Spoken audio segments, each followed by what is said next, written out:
दोस्तों आज हम एक ऐसी दुनिया में रहते हैं जहां तकरीबन हर काम इंटरनेट पे होता है। अगर सादा अल्फाज में कहा जाए कि आज के दौर की ज़िंदगी इंटरनेट पे चल रही है तो ये बात गलत ना होगी। लेकिन दोस्तों इंटरनेट हमेशा से इस तरह का नहीं था। इंसान ये सोचने पे मजबूर हो जाता है कि इंटरनेट की इजाद क्यों, कब, कैसे और किस मकसद की वजह से हुई। आज की इस वीडियो में हम इन्हीं सवालात के जवाब ढूंढेंगे। साल 1957 अमेरिका और रशिया के दरमियान कोल्ड वार चल रही थी। इसी दौरान रशिया अपनी पहली सैटेलाइट स्पेस में भेजता है, जिसका मकसद रशियन मिलिट्री बेसेस की आपस में कम्युनिकेशन का एक स्ट्रॉन्ग सिस्टम बनाना था, ताकि मिलिट्री का डिफेंस सिस्टम मजबूत किया जा सके। वहां दूसरी साइड पे अमेरिका इस बात से बहुत खौफजदा हुआ। अमेरिका ने अपने डिफेंस रिसर्च के इदारे यानी एडवांस रिसर्च प्रोजेक्ट एजेंसी के लोगों से कहा कि हमें भी डिफेंस का एक मजबूत सिस्टम चाहिए जिसमें कम्युनिकेशन बहुत जबरदस्त किस्म की हो, ताकि यूनाइटेड स्टेट के डिफेंस को नाकाबिले तस्खीर बनाया जा सके। आरसा ने तजर्बे के तौर पे अपने रिसर्च सेंटर्स के कंप्यूटर्स को एक केबल के साथ जोड़ दिया और इन कंप्यूटर्स की आपस में कम्युनिकेशन का एक तजर्बा किया जो कि कामयाब रहा। साल 1980 इस वक्त तक अमेरिका के तमाम मिलिट्री बेसिस, रिसर्च सेंटर्स और यूनिवर्सिटी का एक नेटवर्क बन चुका था जो कि केबल की मदद से आपस में जुड़ा हुआ था। इसका मकसद मिलिट्री बेसिस,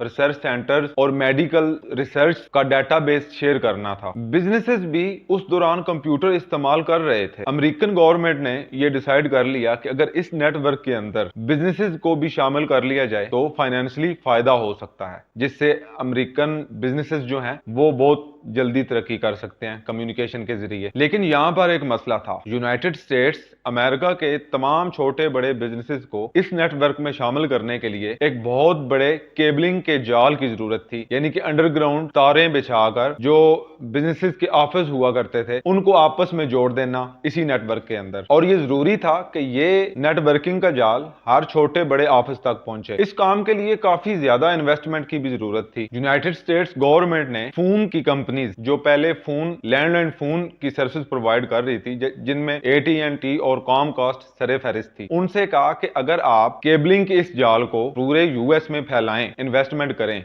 तो आप फोन की सर्विसेज के बिल के साथ साथ इंटरनेट यानी कि ये जो हम इंटरनेट नेटवर्किंग का एक सेटअप बना रहे हैं, इसकी सर्विस के चार्जेस भी बिजनेसेस से और लोकल जो लोग होंगे उनसे आप बिल की सूरत में पैसे वसूल कर सकेंगे जो आपके इस नेटवर्क में से कनेक्शन लेगा। फोन कंपनीज के पास क्योंकि केबलिंग का निजाम तो पहले मौजूद था, पूरे यूनाइटेड स्टेट्स के अंदर उन्होंने अंडरग्राउंड फोन केबल्स जो होती हैं वो बिछा रखी थी। उनको ये बिजनेस बहुत पसंद आया। उन्होंने उसी फोन लाइन को बेहतर बनाया और कुछ न्यू फाइबर ऑप्टिक और उस दौर में जो केबलिंग सिस्टम हुआ करता था ट्रेडिशनल, वो बिछाना शुरू कर दिया और अमेरिका के कोने कोने तक तारों का जेरे जमीन एक जाल बिछा दिया जो कि तकरीबन हर बिजनेस के दफ्तर और हर घर के सामने से गुजरता था। देखते ही देखते इन कंपनीज के ये जो इस नेटवर्किंग के कनेक्शन थे वो बहुत ज्यादा बिकने लग पड़े। अब छोटे बड़े बिजनेसेस के साथ साथ आम लोग भी इस नेटवर्क यानी इंटरनेट के कनेक्शंस इन कंपनी से खरीद रहे थे, क्योंकि इस नेटवर्क के अंदर हजारों बिजनेसेस और रिसर्च सेंटर्स और यूनिवर्सिटीज का डाटा मौजूद था। इसलिए लोग इस रिसर्च का डाटा और बिजनेसेस की अपडेट्स हासिल करने के लिए ये कनेक्शन बड़ी तेजी से खरीदने लग पड़े। फोन कंपनीज को इस बिजनेस से तो बहुत फायदा होने लग पड़ा। 1988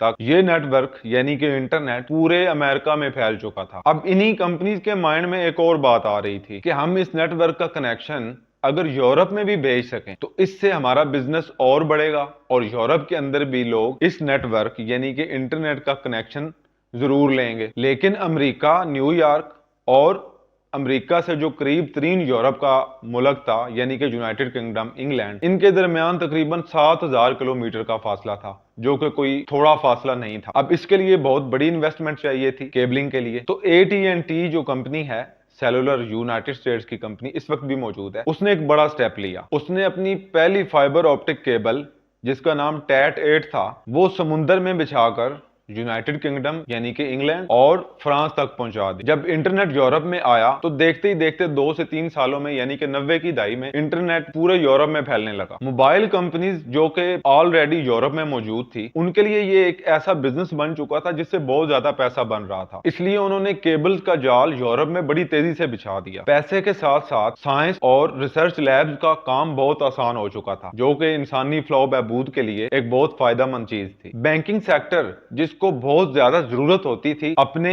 ब्रांचेस की दरमियान कम्युनिकेशन करने की, वो भी देखते ही देखते उसने भी इस नेटवर्क में शामिल होना शुरू कर दिया और इंटरनेट को बतौर एक टूल इस्तेमाल करना शुरू कर दिया। इस नेटवर्क का इस्तेमाल करने से नॉर्मल इंटरनेट सर्विसेज और बैंकिंग नीड्स बहुत आसान हो चुकी थी। साइंस और बैंकिंग के अलावा इंटरनेट ने जिंदगी के हर शोबे में अपने पंजे जमाना शुरू कर दिए। इंटरनेट अब आहिस्ता आहिस्ता एक निहायत अहम जरूरत बनता जा रहा था, जिससे कामों में बहुत तेजी और एक्यूरेसी आ रही थी। इस वक्त तक इंटरनेट अमेरिका और यूरोप में तो मौजूद था, लेकिन जो बाकी बड़े बड़े आजम है जैसा कि अफ्रीका और एशिया, यहाँ पे अभी तक इंटरनेट नहीं आया था। तो यहाँ की जो फोन कंपनीज थी बड़ी बड़ी, उन्होंने ये फैसला किया कि जिस तरह AT&T ने अमेरिका से यूरोप तक केबलिंग का काम किया है और वो अच्छा पैसा बना रहे हैं, क्यों ना हम भी यूरोप से आगे एशिया और अफ्रीका में इस नेटवर्क को ले आएं, और इससे हमारा बहुत ज्यादा फायदा भी होगा, हम पैसा भी बना सकेंगे और एक नई फैसिलिटी जो है पब्लिक के लिए वो भी हमारी कंट्रीज में आ गई। तो उन्होंने भी बिल्कुल सेम यही काम किया।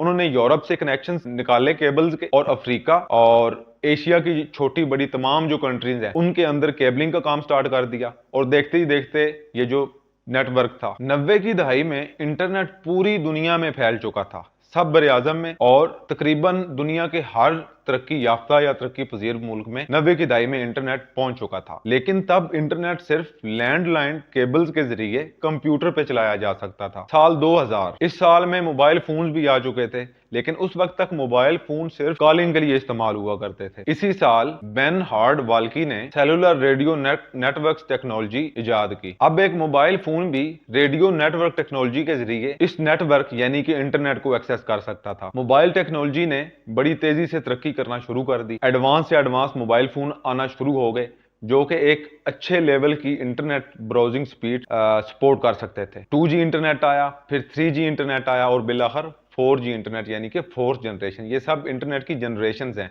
जिनमें स्पीड का एक फर्क होता है। अब हम डेली रोजमर्रा इंटरनेट 4G इंटरनेट जो इस्तेमाल करते हैं, 4G टावर्स से जो हमें सिग्नल्स आ रहे होते हैं, इन टावर्स के नीचे केबल आ रही होती है और ये केबल यहां से गुजर के उसी नेटवर्क में जाकर शामिल हो जाती है जो कि एशिया से यूरोप और यूरोप से अमेरिका तक पहुंच जाता है।